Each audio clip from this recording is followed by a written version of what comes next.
Generation का कोई aircraft नहीं है, सिर्फ ड्राइंग बोर्ड के ऊपर है।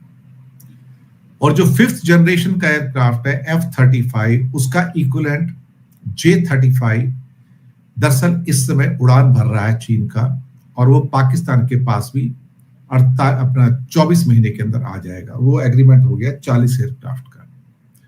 लेकिन बहुत सारे लोगों को शक था कि जो 6th जनरेशन का जो एयरक्राफ्ट है वो दरअसल उसे देखकर तो अमेरिका भी अभी चौंक गया है। इसकी वजह से पूरे डायनामिक्स, पावर डायनामिक्स बदल जाते हैं। और रिसेंटली ऐसी न्यूज सामने आई है कि चाइना पाकिस्तान को 5th जनरेशन फाइटर जेट्स देने वाला है। एक नहीं, दो नहीं, टोटल 40। और अगर आप पूछ रहे हैं कि इसकी रिपोर्ट कहां से पब्लिश हुई, सबसे पहले इस पे आर्टिकल्स पब्लिश करने स्टार्ट किए चाइनीज मीडिया ने। उसके बाद पाकिस्तान में लोगों ने खुशियां मनानी स्टार्ट कर दी। J-35 फाइटर जेट पाकिस्तान को दिए जाएंगे और दोनों का ही मकसद होगा भारत को काउंटर करना। ऐसी कंडीशन में यह सवाल उठता है कि क्या भारत के पास में वो कैपेसिटी है कि Bharat 5th generation fighter jet से इफेक्टिवली लड़ पाए। इसे मैं शुभनील चौहान इस सेशन के अंदर डिटेल में आप लोगों के साथ में चर्चा करूंगा। पर उसके पहले आप लोग मेरे साथ में SRC10 टेलीग्राम ग्रुप के ऊपर जुड़ सकते हो। मेरे युद्ध लड़ेगा तो उसकी वजह से उसकी इकोनॉमी काफी पीछे जाएगी। इस प्रकार है, वियतनाम बनेगा पाकिस्तानी एयरफोर्स के लिए इन J-35 फाइटर्स की जो डिलीवरी है उसे 2 वर्षों के अंदर शुरू किए जाने की उम्मीद जताई गई है। हालांकि चीन और पाकिस्तान के बीच J-35 की डील को लेकर चीन की तरफ से फिलहाल अभी तक कोई भी ऑफिशियल कंफर्मेशन देखने को नहीं मिला है और ना ही उनके ऑफिशियल मीडिया आउटलेट में इस डील को कभी मेंशन किया गया है। लेकिन पाकिस्तान के ऑफिशियल अपने स्पीचेस में इस एयरक्राफ्ट को खरीदने की बात कह चुके हैं। और मीडिया रिपोर्ट्स के मुताबिक जो चीन है वो पाकिस्तान को लगातार CPEC परियोजना के लिए उनके करीब 20,000 पर्सनल को पाकिस्तान में डिप्लॉय करने के लिए रिक्वेस्ट कर रहा है। लेकिन पाकिस्तान फिलहाल अभी चीन की इस रिक्वेस्ट को डिक्लाइन करने में लगा हुआ है और उसके बदले पाकिस्तान ने ये कहा है कि उसे CPEC परियोजना और चाइनीज वर्कर्स की सुरक्षा के लिए अस्सलामुअलैकुम दोस्तों, पाकिस्तान के पास 5th जनरेशन तैयारे आने वाले हैं, वो भी सीधा दोस्तों 24 महीनों में। यानी 24 महीनों में हमारे पास 40 के 40 पूरे आ जाएंगे। लेकिन भारत को देखिए कि अभी तक वो राफेल को जो दोस्तों अगर आप गूगल भी करेंगे तो आपको पता चलेगा कि वो 4 जनरेशन तैयारा है, लेकिन पूरा का पूरा भारतीय मीडिया उसे 4.5 जनरेशन तैयारा कहता है। 4 जो साथ में पॉइंट लगाते हैं, क्या आपने इसमें खुद कोई अपडेशन की है? क्या आप इस काबिल हैं? अगर आप इस काबिल होते तो समोसा तेजाज आप खुद बना देते दोस्तों। जब तक समोसा तेजाज इनका 5th जनरेशन बनकर तैयार होगा तब तक पाकिस्तान और चाइना इनका ही समोसा बना देंगे, क्योंकि हमारे पास तो 2 साल में पूरे 2 स्क्वाड्रन से भी ज्यादा 5th जनरेशन फाइटर जेट आ जाएंगे। और इनके पास तो दोस्तों अभी कभी भी 20 साल तक तो कोई भी 5th जनरेशन फाइटर आता हुआ दिखाई नहीं दे रहा। और वो भी किसी की मिन्नतें करेंगे तो तभी कोई मुल्क इन्हें 5th जनरेशन तैयारा देगा। और चाइना की बात करें तो दोस्तों 6th जनरेशन तैयारे की भी उन्होंने फोटोज शाये की है। अभी हुआ कि दोस्तों एक तैयारा चाइना के ऊपर उड़ता हुआ दिखाई दिया है और लोकल लोगों ने उसकी वीडियो बनाकर शाये की है और दुनिया पूरी भारत समेत तो से 5th जनरेशन फाइटर तैयारा कह रही है। लेकिन दोस्तों अगर हम उसे देखें तो हमें ये एक और चीज भी लग रही है, वो है स्टेल्थ बम्बर। क्योंकि चाइना तकरीबन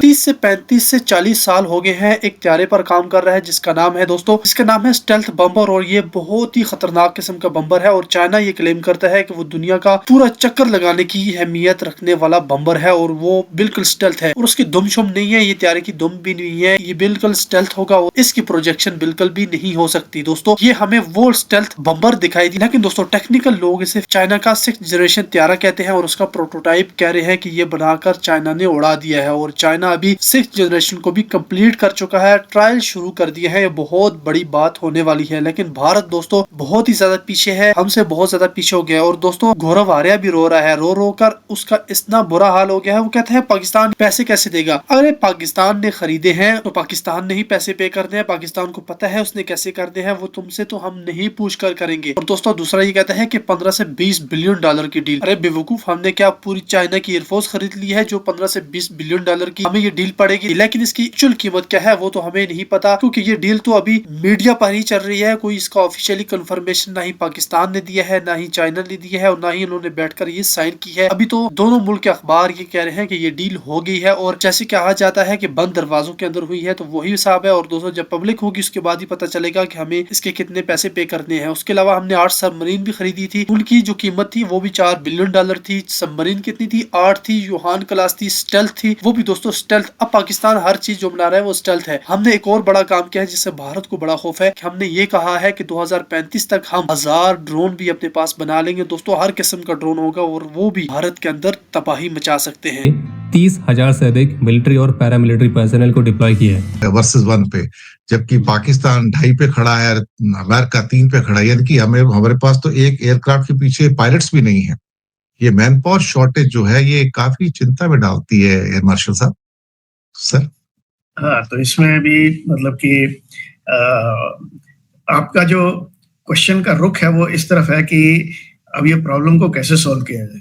बदल गया है, अग्रेसिव हो गए हैं, दोनों साथ में कल्यूसिव हो गए हैं जो पाकिस्तान और चाइना, तो ये हमारे लिए काफी बड़ा चैलेंज बन गया है। दूसरी चीज ये है कि हमने जो अभी तक नेग्लेक्ट किया था, हमने इतना पैसा खर्च किया नहीं। जैसे आपने बताया कि काफी सालों से हमने मॉडर्नाइज नहीं किया या इंडक्शन नहीं लिया। अच्छा, इससे पहले आपने जैगुआर के बारे में बोला, मैं जैगुआर पायलट हूँ खुद, तो वो बड़ा दिल को चोट लगी मेरे को। ऐसा नहीं है कि जैगुआर बिल्कुल लड़ने लायक नहीं है। जैगुआर में अभी काफी लाइफ बची है और अभी उसका और वो जाके ट्रेनिंग ले रहे हैं J-31 के ऊपर वहां पर। तो J-35 2 साल में 24 महीने में डिलीवर हो जाएगा उसके पास। हमारे लिए चिंता है सर वहां पर। मैं इन चिंताओं के ऊपर आपसे एक लास्ट ये उत्तर लेना चाहूंगा, और कुछ और अगर आप कहना चाहें मेरे दर्शकों से आप कहिएगा। हालांकि ये डिस्कशन बहुत लंबे होते हैं, इनका कोई अंत नहीं है, लेकिन कहीं ना कहीं तो अंत करना पड़ेगा। ये चिंता है सर मेरी भी। तो लेट्स स्टार्ट। आपने जहां से शुरू किया था, रशिया यूक्रेन में एक मिनट लगाता हूँ इस पर। रशिया यूक्रेन आपने बताई यूक्रेन वॉर के कि रशिया ने सोचा था 5 दिन में। इसराइल का देखिए जो इकोनॉमी है वो मैं बोलता हूँ कि क्रेडिट कार्ड इकोनॉमी है। एक तो उनकी मिलिट्री, अगर आप देखिए उनकी डिफेंस स्पेंडिंग कम नहीं हुई है। कमी होती है कि China, everything is coming from China. अब आप देखिए पहले यूएसए से भी आता था, जब उनकी लड़ाई, जब यूएसए को हेल्प कर रहे थे वो एंटी टेरर ऑपरेशन में अफगानिस्तान में। अब क्या है, सब कुछ चाइना से आ रहा है। तो वो जो F-31 की बात की आपने, 5th जनरेशन एयरक्राफ्ट की, न्यूज में आता रहता है। अभी आपका J-10C की न्यूज आई थी कि बांग्लादेश लेगा। तो आप राइट हैं कि हमारे चारों तरफ चाइनीज इन्फ्लुएंस बढ़ते जा रहा है। लेकिन पाकिस्तान में जो है 5th जनरेशन एयरक्राफ्ट की बात आप कर रही है, JF-17 लिए उन्होंने चाइनीज हेल्प के साथ। तो ये सारी चाइनीज टेक्नोलॉजी उधर आ रही है और चाइना ने टोटल कंट्रोल में रखा है पाकिस्तान को अपने नाम। दूसरी चीज आपने बहुत सही कही कि जो आपकी CPEC है ये जा रही है थ्रू POK, उसमें चाइनीज प्रेजेंस बढ़ती जा रही है। तो ये इंडिया के लिए प्रॉब्लम है, क्योंकि जब गलवान भी हुआ था तो आप देखिए स्कार्डू एरिया में उन्होंने डिक्लेयर किया था कि हाँ भाई हमारा चाइनीज प्रेजेंस है। वो सटल हिंट दे रहे थे कि हम हाँ उधर है, इधर आप मतलब कुछ कार्रवाई मत करिए। तो ये प्रॉब्लम है। और सिंस CPEC उधर से जा रही है और चाइना का पेट प्रोजेक्ट है, इकोनॉमिकली प्लस काफी उसके बेनिफिट्स हैं उसको, तो वो उस पर उसने पूरा जोर लगा के रखा है और उसको मतलब सक्सेसफुल करने के लिए वो जो भी जरूरत पड़ेगी वो करेगा। तो ये हमारे लिए चैलेंज है, हमारे लिए प्रॉब्लम है।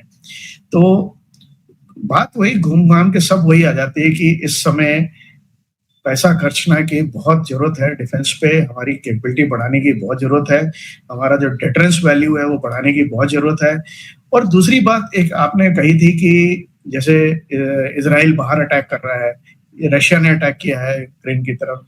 अब आप देखिए इंडिया का जो फिलॉसफी रही है इंडिया की, हमने कभी एक्सपेंशनिज्म नहीं देखी, अपॉर्चुनिज्म नहीं देखी कि हाँ भाई हम एक्सपैंड कर लें, बाहर चले जाए। हमारी जो लड़ाइयां भी हमने जीती हैं, जो कुछ हमने लिया वो वापस दे दिया हमें, ये नहीं कि हम ऑक्यूपाई करके बैठ गए। तो उसमें क्या है, हमारा जो इंटरेस्ट है, हमारी जो फिलॉसफी है, हमारी जो कल्चर है, हमारा जो थिंकिंग है, वो ये नहीं है कि हम एक्सपैंड करें जैसे चाइना का है।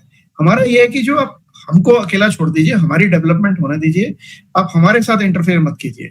और उसके लिए डेटरेंस की बहुत जरूरत है, कि मतलब आपको स्ट्रांग होने की बहुत जरूरत है कि जो एनिमिकल कंट्रीज हैं वो 5 बार सोचें कि हाँ भाई इससे पंगा नहीं ले सकते। तो वो वैल्यू बढ़ाने की जरूरत है। जी बिल्कुल, आपने सही कहा। मुद्दे तो बहुत सारे हैं, लेकिन आने वाले दिनों में मुझे लगता है कि एक आर्मी स्कूल्स के अंदर, मिलिट्री स्कूल्स के